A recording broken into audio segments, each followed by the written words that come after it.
Hello friends, आप सभी का स्वागत है इस चैनल में।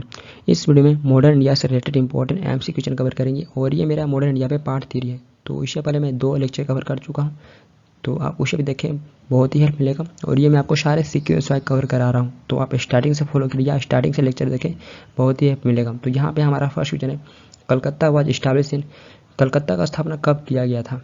तो ऑप्शन बी दैट आंसर 1690, 1690 में कलकत्ता का स्थापना किया गया था। तो कलकत्ता का नींव 1690 में रखा गया था। तो option B that answer. And friends, ये चैनल आपके लिए हेल्पफुल है, तो आप अपना फीडबैक दे सकते हैं, इस चैनल को सब्सक्राइब कर सकते हैं फॉर मोर वीडियो, एंड इस वीडियो को भी लाइक, कमेंट एंड शेयर कर सकते हैं। नेक्स्ट है, who led the foundation of the city of Calcutta, Calcutta शहर की नींव कौन रखा था? तो ऑप्शन दैट आंसर है जॉब चार्नोक, जॉब चार्नोक के द्वारा कलकत्ता शहर की नींव रखा गया था। तो ऑप्शन दैट आंसर है जॉब चार्नोक। नेक्स्ट है, where did the British set up a fortified factory named Fort William in India, भारत में अंग्रेजों ने फोर्ट विलियम नामक किलेबंद कारखाने की स्थापना कहाँ किया था? तो option B that answer Calcutta. तो कलकत्ता में अंग्रेजों के द्वारा फोर्ट विलियम नामक किलेबंद कारखाने की स्थापना किया गया था। तो option B that answer Calcutta. Next है, what is the name of the fort built by the English in Calcutta, Calcutta में अंग्रेजों द्वारा निर्मित किले का नाम क्या है? तो option C that answer Fort William. तो फोर्ट विलियम ये अंग्रेजों द्वारा कलकत्ता में बनाया गया था। तो option C that answer Fort William. Next है, which emperor conferred the privilege of free trade granted to the English East India company in 1717, किस शासक ने 1717 में इंग्लिश ईस्ट इंडिया कंपनी को मुफ्त व्यापार के लिए विशेषाधिकार प्रदान किया था? तो ऑप्शन सी दैट आंसर है फर्रुखसियार। तो ये फर्रुखसियार था जो 1717 में इंग्लिश ईस्ट इंडिया कंपनी को मुफ्त व्यापार के लिए विशेषाधिकार प्रदान किया था। तो ऑप्शन सी दैट आंसर है फर्रुखसियार। नेक्स्ट है, मैच लिस्ट 1 विथ लिस्ट 2, तो यहाँ पे आपको लिस्ट 1 को लिस्ट 2 के साथ मैच करना है। तो लिस्ट 1 में फोर्ट किले हैं और लिस्ट 2 में प्लेस, ये किले किस स्थान पर स्थित हैं? तो हमारा फर्स्ट है विलियम फोर्ट। तो विलियम फोर्ट ये आपको कलकत्ता में देखने को मिलेगा और इसे अंग्रेजों के द्वारा बनाया गया था। द नेक्स्ट है फोर्ट सेंट डेविड, तो ये आपको करलूर में देखने को मिलेगा, करलूर तमिलनाडु में ये आपको देखने को मिलेगा। द नेक्स्ट है फोर्ट सेंट लुइस, तो ये आपको पौंडीचेरी में देखने को मिलेगा, ये आपको पौंडीचेरी में देखने को मिलेगा फोर्ट सेंट लुइस, और इसे फ्रेंच के द्वारा बनाया गया था। तो फोर्ट सेंट लुइस ये फ्रेंच के द्वारा बनाया गया था। द नेक्स्ट है फोर्ट सेंट जॉर्ज, तो ये आपको चेन्नई में देखने को मिलेगा और ये अंग्रेजों के द्वारा बनाया गया पहला किला था। तो ये भी एग्जाम क्वेश्चन पूछे जाते हैं, अंग्रेजों के द्वारा कौन सा पहला किला बनाया गया था? तो फोर्ट सेंट जॉर्ज जो चेन्नई में बनाया गया था। तो ऐसे भी एग्जाम क्वेश्चन पूछे जाते हैं, तो आप प्रैक्टिस कर सकते हैं। नेक्स्ट है, when was the Danish east India company formed, Danish east India company की स्थापना कब हुई थी? तो ऑप्शन डी दैट आंसर है 1616, 1616 में डेनिश ईस्ट इंडिया कंपनी का स्थापना हो गया था और ये फोर्थ कंपनी थी भारत में आने वाली। तो डेनिश ईस्ट इंडिया कंपनी ये भारत में आने वाली फोर्थ कंपनी थी और स्थापना 1616 में हुआ था। नेक्स्ट है, which was the first trade centre of Danish company in India, भारत में डेनिश कंपनी का पहला ट्रेड सेंटर कौन सा था? तो ऑप्शन डी दैट आंसर है ट्रैंक्यूबर, ट्रैंक्यूबर ये डेनिश कंपनी का भारत में पहला ट्रेड सेंटर था। तो डेनिश कंपनी के द्वारा 1620 में तमिलनाडु के ट्रैंक्यूबर में पहला ट्रेड सेंटर स्थापित किया गया था। तो यह डेनिश का पहला ट्रेड सेंटर था जो 1620 में स्थापित किया था। तो ऑप्शन डी दैट आंसर है ट्रैंक्यूबर। नेक्स्ट है, the Danish east India company establish it's trade centre at Shrirampur in, Danish east India company ने श्रीरामपुर में अपना ट्रेड सेंटर कब स्थापित किया था?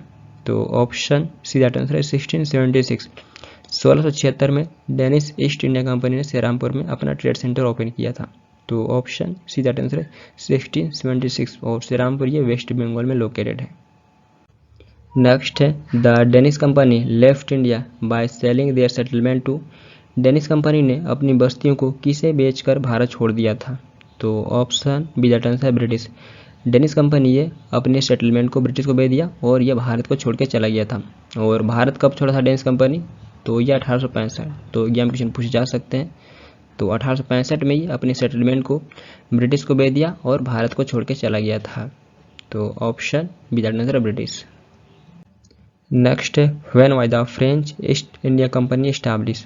फ्रेंच ईस्ट इंडिया कंपनी का स्थापना कब हुआ था? तो ऑप्शन इधर आंसर है 1664। 1664 में फ्रेंच ईस्ट इंडिया कंपनी का स्थापना हुआ था।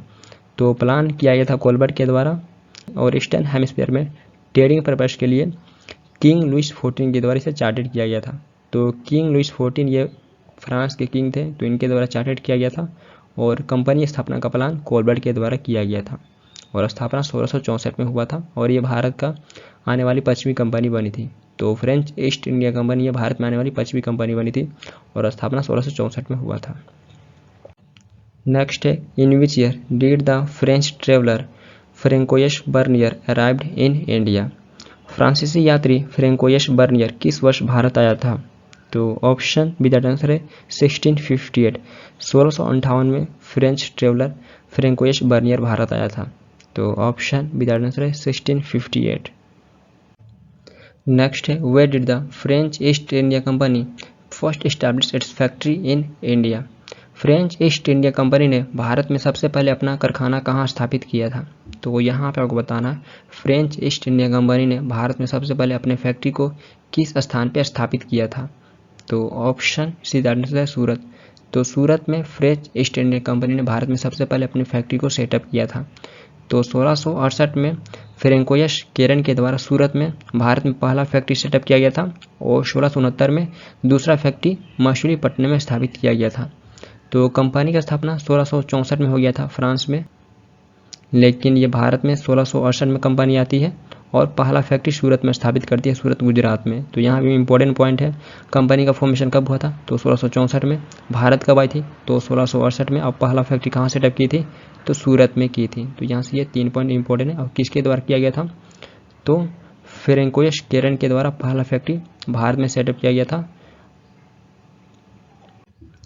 नेक्स्ट है who among the following is considered to be the founder of the French East India company in India.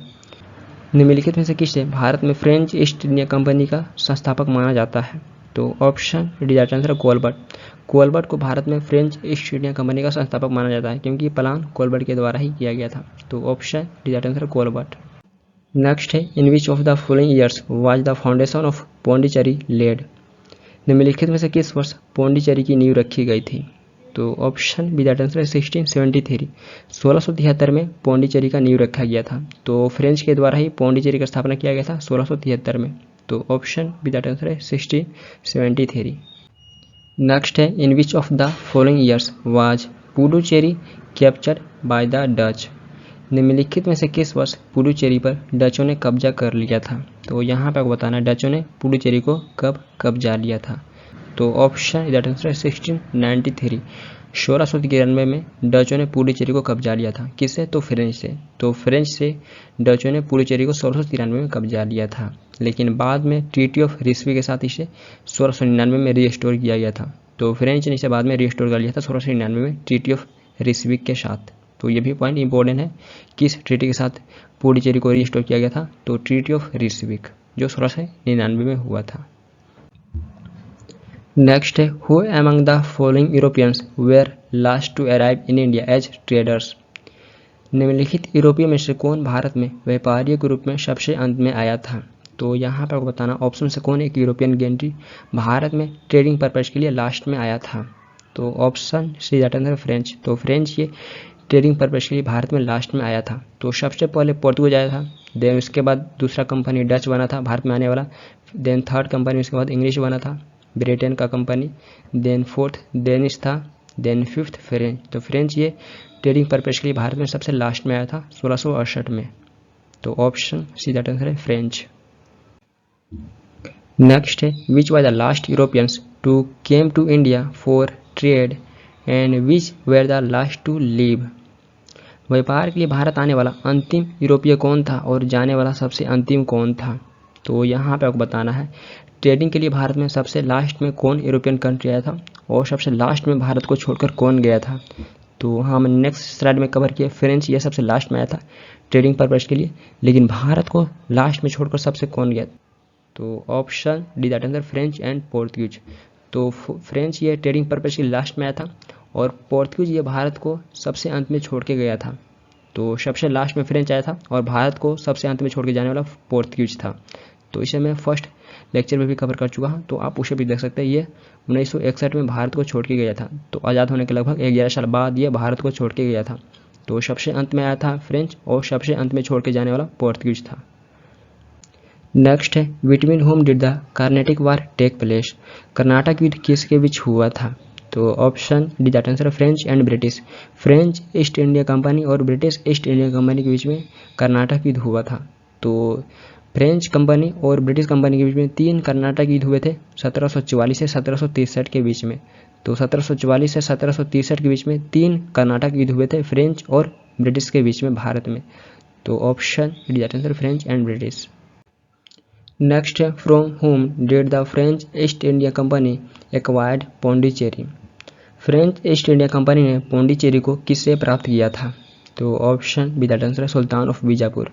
तो बीजापुर के सुल्तान से फ्रेंच ईस्ट इंडिया कंपनी ने पौंडीचेरी को एक्वायर किया था। तो ऑप्शन बी दैट आंसर है सुल्तान ऑफ बीजापुर। नेक्स्ट है, who was the French governor of Pondicherry who try to make the French company was a powerful company. Pondicherry का फ्रांसीसी गवर्नर कौन था जिसने फ्रांसीसी कंपनी को एक पावरफुल कंपनी बनाने की कोशिश किया था? तो ऑप्शन सी दैट आंसर है जोसेफ फ्रैंकोइस डुप्लिकेस। जोसेफ फ्रैंकोइस डुप्लिकेस ने फ्रेंच कंपनी को पावरफुल कंपनी का प्रयास किया था। तो ये पौंडीचेरी का गवर्नर था, फ्रेंच गवर्नर था। तो ऑप्शन सी दैट आंसर है डुप्लिकेस। तो शॉर्ट में इसे डुप्लिकेस ही लिखा जाता है। नेक्स्ट है, during the first Carnatic war the French governor of Pondicherry was. प्रथम कर्नाटक युद्ध के दौरान पौंडीचेरी का फ्रेंच गवर्नर कौन था? तो ऑप्शन डी दैट आंसर है डुप्लिकेस। डुप्लिकेस पौंडीचेरी का फ्रेंच गवर्नर था फर्स्ट कर्नाटक युद्ध के दौरान। तो फर्स्ट कर्नाटक युद्ध ये 1744 से 1748 के बीच में हुआ था। तो ये उस टाइम पौंडीचेरी का गवर्नर था। तो टोटल 3 कर्नाटक युद्ध हुए थे 1744 से 1763। तो फर्स्ट कर्नाटक युद्ध ये 1744 से 1748 के बीच में हुआ था और ये उस टाइम वहाँ का फ्रेंच गवर्नर था, पौंडीचेरी का फ्रेंच गवर्नर था। नेक्स्ट है, which of these battles proved decisive in the Anglo French rivalry in India. इनमें से कौन सी बैटल भारत में एंग्लो फ्रेंच विरोध में निर्णायक साबित हुई? तो option C that answer battle of Wandiwash. Battle of Wandiwash ये एंग्लो फ्रेंच राइवलरी में निर्णायक साबित हुई। तो ये बैटल 1760 में हुआ था ब्रिटिश और फ्रेंच के बीच में। तो ब्रिटिश को ही एंग्लो कहा जाता है भारत में। तो option C that answer battle of Wandiwash ये एंग्लो फ्रेंच राइवलरी में एक डिसाइसिव साबित हुई। तो ऑप्शन सी दैट आंसर है बैटल ऑफ बांडीवाश। नेक्स्ट है, the famous battle of Wandiwash in 1760 was fought by the British against whom. 1760 में बांडीवाश का फेमस युद्ध अंग्रेजों ने किसके विरुद्ध लड़ा था? तो option A that answer French. तो अंग्रेजों ने 1760 में फेमस बैटल ऑफ बांडीवाश फ्रेंच के विरुद्ध में लड़ा था और इस बैटल में फ्रेंच को हार का सामना करना पड़ा था और यह बैटल थर्ड कर्नाटक युद्ध का हिस्सा था। तो बैटल ऑफ बांडीवाश ये थर्ड कर्नाटक युद्ध का हिस्सा था और इस बैटल का एंड 1763 में ट्रीटी ऑफ पेरिस के साथ में हुआ था। तो ट्रीटी ऑफ पेरिस के साथ में इस बैटल का एंड हुआ था और यह बैटल फ्रेंच और ब्रिटिश के बीच में हुआ था। नेक्स्ट है, who led the British forces in the battle of Wandiwash in 1760 and besieged Pondicherry. 1760 में बांडीवाश की लड़ाई में ब्रिटिश सेना का नेतृत्व किसने किया और पौंडीचेरी को घेर लिया? तो ऑप्शन सी दैट आंसर है सर आयरकूट। सर आयरकूट ये ब्रिटिश फोर्स का नेतृत्व किया था बैटल ऑफ बांडीवाश में और इसने पौंडीचेरी को घेर लिया था। तो ऑप्शन सी दैट आंसर ये ब्रिटिश की ओर तो ये ब्रिटिश की ओर से था बैटल ऑफ बांडीवाश में। नेक्स्ट है, which one of the following battles decided the fate of the French in India. निम्नलिखित में से किस एक युद्ध ने भारत में फ्रेंच के भाग्य का निर्णय कर दिया था? तो ऑप्शन डी दैट आंसर है बैटल ऑफ बांडीवाश। तो बैटल ऑफ बांडीवाश ने ये भारत में फ्रेंच के भाग्य का निर्णय कर दिया था। तो इस युद्ध के बाद पता चल गया था कि फ्रेंच का भारत में अब ज़्यादा दबदबा नहीं चल पाएगा। तो ऑप्शन डी दैट आंसर है बैटल ऑफ बांडीवाश ये फ्रेंच के भाग्य का निर्णय कर दिया था। नेक्स्ट है, name the French commander who was defeated in the battle of Wandiwash in 1716। उस फ्रेंच कमांडर का नाम बताइए जो 1760 में वांडी वास के युद्ध में पराजित हो गया था। तो ऑप्शन बी द आंसर है कॉम्टे दे लेली। तो कॉम्टे दे लेली ये फ्रेंच कमांडर था बैटल ऑफ वांडी वास में, तो ये ब्रिटिश से हार गया था। तो ऑप्शन बी द आंसर है कॉम्टे दे लेली। नेक्स्ट है arrange in chronological order the coming of European companies to India. तो यहाँ पे यूरोपियन कंपनीज को अरेंज करना है क्रोनॉलॉजिकल ऑर्डर में जो भारत आए थे। तो सबसे पहले यूरोपियन कंपनीज पोर्तुगीज आया था, देन उसके बाद डच आया था, देन थर्ड कंपनी बना था इंग्लिश, ब्रिटिश जिसे भी कह सकते हैं, देन फोर्थ कंपनी डेनिश आया था, देन फिफ्थ कंपनी फ्रेंच। तो ये 5 यूरोपियन कंपनी जो भारत आए थे। तो सबसे पहले पोर्तुगीज आया था, देन उसके बाद Dutch, then third company English बना था, देन फोर्थ कंपनी बना था डेनिश, तो डेनिश ऑप्शन नहीं है, देन फिफ्थ बना था फ्रेंच। तो ऑप्शन इधर आंसर है। तो ये सही क्रोनॉलॉजिकल ऑर्डर है। तो एग्जाम क्वेश्चन पूछे जाते हैं अरेंज करने के लिए, अरेंज करें क्रोनॉलॉजिकल ऑर्डर में। तो ये सीक्वेंस सही है, पोर्तुगीज, डच, इंग्लिश, फ्रेंच। तो ये यूरोपियन कंपनी है जो क्रोनॉलॉजिकल ऑर्डर में भारत आए थे।